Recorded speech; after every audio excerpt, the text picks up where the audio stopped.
اس number ہماری 12 ہے کہ حضرت سہل بن سعد رضی اللہ عنہ سے مروی ہے، فرماتے ہیں کہ نبی کریم صلی اللہ علیہ وسلم کی خدمت میں ایک شخص حاضر ہوا اور اس نے عرض کیا، یا رسول اللہ مجھے ایسا عمل بتائیں کہ جب میں اسے کروں تو احبنی اللہ و احبنی الناس، کہ لوگ بھی اللہ تعالیٰ مجھ سے محبت کریں اور لوگ بھی مجھ سے محبت کریں۔ تو نبی کریم صلی اللہ علیہ وسلم نے ارشاد فرمایا کہ ازہد فی الدنیا یحبک اللہ۔ ازہد کا مطلب تو بے رغبت ہو جا، تو بے رغبتی اختیار کر لے، فی الدنیا دنیا کے اندر، دنیا میں، یحبک اللہ اللہ تعالیٰ تجھ سے محبت کرنے لگ جائیں گے۔ اور وزہد فیما عند الناس، اور تو بے رغبت ہو جا فیما اس چیز میں، ان چیزوں سے بے رغبتی اختیار کر، فی اید الناس جو لوگوں کے پاس ہیں، یعنی کہ لوگوں کے پاس جو مال ہے، لوگوں کی دولت جو ہے، اس سے تو بے رغبتی اختیار کر، یحبک الناس لوگ تجھ سے محبت کرنے لگ جائیں گے۔ تو یہ بہت ہی زبردست اصول بیان فرمایا کہ اگر انسان دنیا سے بے رغبتی اختیار کر لے تو اللہ تعالیٰ محبت کریں گے، اگر جو لوگوں کے مال سے اپنی نظروں کو ہٹا لے تو لوگ اس سے محبت کرنے لگ جائیں گے۔ اس کے بعد ہے حضرت عبداللہ بن عباس رضی اللہ عنہ سے مروی ہے، فرماتے ہیں کہ نبی کریم صلی اللہ علیہ وسلم جب کسی مریض کے پاس جاتے اور اس کی مریض کا حال پوچھنے، اس کی عیادت کرنے، تو آپ یہ جملہ ارشاد فرمایا کرتے تھے کہ لا بأس طہور انشاءاللہ، کہ لا بأس کوئی مسئلہ نہیں، لا بأس مطلب ہوتا ہے کوئی حرج نہیں، کوئی فکر کی بات نہیں، کوئی ڈر نہیں، تو اللہ طہور انشاءاللہ کہ انشاءاللہ اگر اللہ نے چاہا طہور، تو یہ جو تمہیں بیماری جو ہے یہ گناہوں سے صفائی کا ذریعہ بن جائے گی۔ کیونکہ مسلمان کو بہت ساری احادیث میں آتا ہے کہ ایمان والے کو جب کوئی چھوٹی سی تکلیف بھی پہنچتی ہے تو اللہ تعالیٰ اس کے بدلے میں بھی اس کے گناہ معاف کرتے ہیں، حتیٰ کہ کانٹا جو چبھنے کی تکلیف ہے اس کے بدلے بھی اللہ پاک اس کے گناہوں کو بخشتے ہیں۔ تو نبی کریم صلی اللہ علیہ وسلم یہ ارشاد فرماتے ہیں کہ کوئی بات نہیں، انشاءاللہ یہ جو ہے نا، یہ جو تمہیں بیماری اللہ تعالیٰ کی طرف سے آئی ہے اس کی وجہ سے تمہارے گناہوں کی صفائی ہو جائے گی۔ اس کے بعد ہے حدیث نمبر 14، حضرت عائشہ صدیقہ رضی اللہ عنہا فرماتی ہیں کہ نبی کریم صلی اللہ علیہ وسلم کہ جب اذا اشتکا منا انسان، کہ جب ہم میں سے کوئی شخص بیمار ہوتا تو مسحہ بیمینہ، تو آپ اسے اپنا اس پر اپنا دایاں ہاتھ پھیرتے، ثم قال، پھر آپ یہ بات ارشاد فرماتے، یہ جملہ کہ اذهب البأس رب الناس، یہ دعا جو ہے وہ ارشاد فرماتے، یہ دعا مانگتے اللہ پاک سے کہ اذهب البأس رب الناس، کہ اے لوگوں کے رب اس کی بیماری کو دور کر دے، وشفی انت شافی، تو شفا دے دے، تو ہی شفا دینے والا ہے، لا شفاء الا شفاؤک شفاء لا یغادر سقما، شفا تو صرف تیرے ہی ہاتھ میں ہے،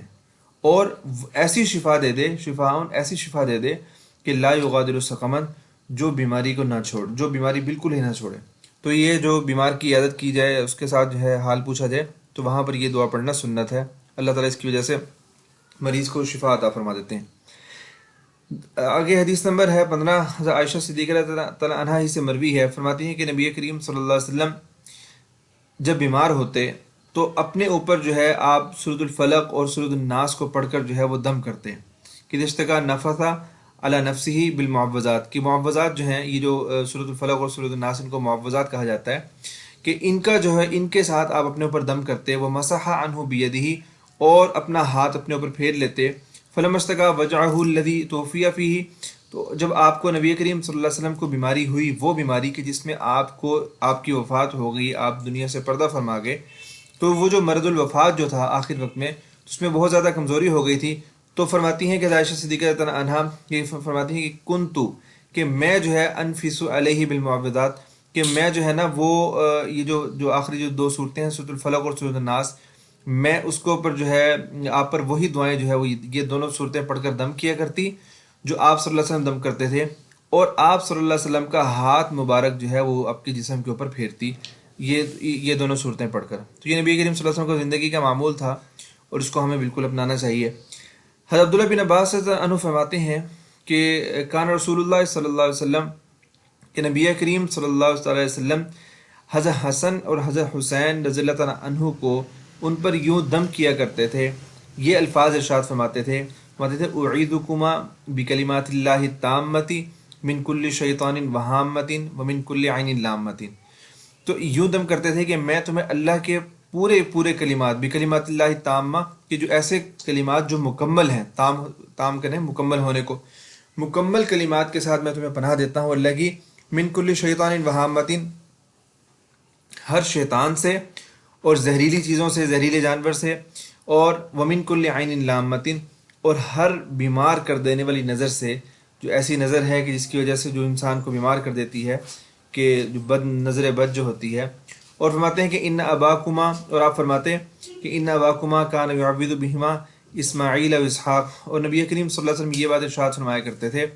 کہ فرماتے ہیں کہ تمہارے والد اسی دعا سے حضرت اسماعیل اور حضرت اسحاق علیہ السلام کو دم کیا کرتے تھے. تمہارے والد سے مراد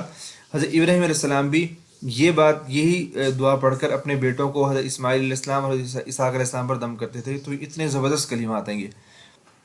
اس کے بعد یہ حدیث نمبر 17 ہمارے پاس ہے کہ فرماتے ہیں کہ نبی بے شک حضرت اسماء بنت ابی بکر رضی اللہ تعالیٰ عنہما کہ کانت اذا اتیت بالمرأتی، کہ جب ان کے پاس کوئی بیمار عورت، کوئی بخار کے اندر مبتلا عورت لائی جاتی کہ قد حمت، کہ اس کو جو ہے بخار ہوا ہوتا، تو تدعو لہا، تو وہ اس کے لیے دعا کرتی. اور پھر کیا کرتی؟ اور اخذت الماء فصبته بینہا و بین جیبہا، تو وہ اور جو ہے پانی اس کے درمیان اور اس کے گریبان کے درمیان، یعنی اس کے گریبان میں پانی ڈالتی. اور پھر یوں فرماتی کہ وکان رسول اللہ صلی اللہ علیہ وسلم یأمرنا ان نبردہا بالماء، اور بیان کرتی تھیں کہ رسول اللہ صلی اللہ علیہ وسلم نے ہمیں حکم دیا تھا کہ بخار کو پانی سے ٹھنڈا کریں. اس کے بعد حدیث پاک میں اگلی حدیث ہے کہ عبداللہ بن عمر رضی اللہ عنہما ارشاد فرماتے ہیں کہ نبی کریم صلی اللہ علیہ وسلم سے روایت کرتے ہیں کہ فرمایا کہ الحمى من فیح جہنم فاطفئوها بالماء، کہ آپ صلی اللہ علیہ وسلم نے ارشاد فرمایا کہ بخار وہ جہنم کی بھاپ سے ہے، تو بس اس کی گرمی کو پانی کے ساتھ بجھاؤ. تو اب آپ جو ہے اس میں دیکھتے ہیں کہ بعض اوقات ڈاکٹرز یہ بخار جس آدمی کو ہو تو اس کو نہانے کا مشورہ دیتے ہیں، تو بالکل یہ وہی بات نبی کریم صلی اللہ علیہ وسلم ارشاد فرما رہے ہیں. اور اس کے بعد اگلی حدیث ہے کہ عبداللہ بن عباس رضی اللہ عنہ ارشاد فرماتے ہیں کہ نبی کریم صلی اللہ علیہ وسلم نے ارشاد فرمایا کہ ان خیر ما تداویتم به الصعود واللدود والحجامہ والمشی. یہ علاج کی مختلف صورتیں آپ نے بیان فرمایا کہ جس چیز سے تم علاج کرتے ہو اس میں سب سے بہترین سعود ہے. وہ کیا ہے کہ ناک میں ڈالنے والی دوا، لدود، اور اس کے بعد جو ہے نا وہ منہ کے کنارے سے ڈالی جانے والی دوا، اور حجامہ جس کو وہ آج کل کپنگ جو ہے اس کو کہتے ہیں، پچنے لگوانا، اس کو حجامہ، اور جو ہے وہ دست آور دوا کہ پیٹ کو صاف کرنے والی جو ہے وہ دوا. یہ اس زمانے کے اندر جو علاج کی جو صورتیں تھیں وہ نبی کریم صلی اللہ علیہ وسلم نے ارشاد فرمائیں. اور اس میں آج کل اس میں جتنی زیادہ ترقی ہوگی ہے اس بارے میں آپ زیادہ مزید جو ہے آپ پڑھ بھی رہے ہیں، اس میں زیادہ بہتر جانتے ہیں. آگے اس کے بعد اگلی حدیث ہے کہ ابو سعید خدری رضی اللہ عنہ فرماتے ہیں، ان سے مروی ہے کہ نبی کریم صلی اللہ علیہ وسلم نے ارشاد فرمایا کہ ما یصیب المسلم من نصب ولا وصب ولا ہم ولا حزن ولا اذى، کہ فرمایا کہ مسلمان کو کوئی تکلیف، کوئی فکر اور کوئی بیماری اور کوئی کسی قسم کا کوئی رنج، کوئی افسوس، اور ولا اذى، اور کوئی اذیت جو پہنچتی ہے، ولا غم، اور وہ غم پہنچتا ہے، حتی شوکا، حتیٰ کہ اس کو کانٹا بھی چبھتا ہے، یوشاکہا، کہ اگر اس کو جو وہ کانٹا بھی جو لگتا ہے، جو اسے چبھتا ہے، الا کفر اللہ بہا من خطایا اللہ، مگر یہ کہ اللہ تعالیٰ اس کے خطاؤں کو مٹا دیتے ہیں. اب یہ جملہ جو ہے نا عربی کے اندر یوں ہوتا ہے کہ جملے کے اندر شروع میں جو فرمایا کہ قال کے بعد ارشاد فرمایا ما کا مطلب ہوتا ہے نہیں،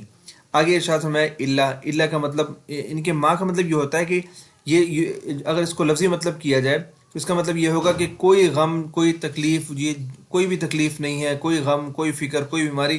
یہ ساری کی ساری چیزیں یہ جو مسلمان کو جو پہنچتی نہیں پہنچتی، مگر اس کے بدلے میں اللہ پاک اس کی غلطیوں کو معاف کر دیتے ہیں. یہ کندھا اگر اس کو محاورہ اگر ہم اس کو کریں گے تو ہم یوں کریں گے کہ مسلمان کو کوئی بھی تکلیف، کوئی فکر، کوئی بیماری بھی جو پہنچتی ہے، حتیٰ کہ کانٹا بھی چبھتا ہے، تو اللہ تعالیٰ اس کے سبب سے گناہوں کو مٹا دیتے ہیں. اور اس کے بعد جو ہے حدیث ہے کہ فرمایا کہ نبی کریم صلی اللہ علیہ وسلم نے ارشاد فرمایا کہ لکل داء دواء، ہر بیماری کا اس کی ایک دوا ہے، اللہ تعالیٰ نے جو ہے اس کے لیے مقرر کی ہوئی ہے. فَإِذَا أُصِيبَ دَوَاءُ الدَّاءِ، بس جب وہ دوا جو ہے وہ بیماری کے بالکل مطابق ہو جاتی ہے، یعنی کہ ڈاکٹر نے مشورہ دیا اور مریض نے اس کو استعمال کیا، اور اللہ تعالیٰ نے جو اس بیماری کا جو علاج، اس بیماری کی شفا جس دوا کے اندر رکھی ہوئی ہے، جس دوائی کے اندر، تو اگر وہ بالکل اس کے مطابق ہو جاتی ہے تو فرمایا کہ اللہ تعالیٰ اس کو شفا عطا فرما دیتے ہیں. تو شفا اللہ پاک ہی دیتے ہیں، اس حدیث میں یہ بیان فرما رہے ہیں شفا اللہ کے خزانوں میں سے آتی ہے. ہاں لیکن یہ ہے کہ جب اس کو ڈاکٹر کو چیک کرتا ہے اور مریض اس کو علاج کو، دوا کو استعمال کرتا ہے، اگر وہی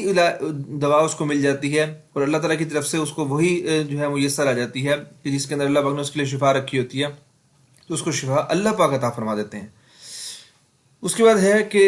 آخری حدیث ہے کہ فرمایا کہ ان اللہ خلق الداء والدواء فتداووا، کہ بے شک اللہ تعالیٰ نے بیماری کو بھی پیدا کیا ہے، اور خلق الداء والدواء، دا کا مطلب بیماری اور دوا کا مطلب دوا، بیماری کو بھی پیدا کی ہے، دوا کو بھی پیدا کی ہے، فتداووا، پس تم علاج کرو، ولا تتداووا بحرام، اور حرام چیز سے تم علاج نہ کیا کرو۔ یہ کیا مطلب کہ اللہ پاک نے دیکھیں اب یہاں اس حدیث پاک کے اندر نبی کریم صلی اللہ علیہ وسلم ہمارا عقیدہ ٹھیک فرما رہے ہیں، جو آخری دو حدیثیں ہیں، کہ اللہ تعالیٰ چیزوں کے اندر جو تاثیر ہے، چیزوں کے اندر جو طاقت ہے، وہ اللہ پاک کی طرف سے ہے۔ اگر کوئی چیز کھانے سے انسان ٹھیک ہو جاتا ہے، یا کوئی چیز کھانے سے اگر کوئی بیمار ہو جاتا ہے، تو یہ بیماری اور صحت کا دے دینا یہ اللہ پاک کی طرف سے ہے، اور اللہ پاک نے ہی ان چیزوں کے اندر تاثیر رکھی ہے۔ تو فرمایا کہ یہ اللہ تعالیٰ جو ہے نا بیماری کو بھی اللہ پاک نے پیدا کیا ہے اور دوا کو بھی اللہ پاک نے پیدا کیا، تو تم علاج کرو۔ دونوں چیزیں اگر شفا مل جائے گی وہ بھی اللہ تعالیٰ کی طرف سے ہوگی، بیماری ہوگی وہ بھی اللہ پاک کی طرف سے ہوگی۔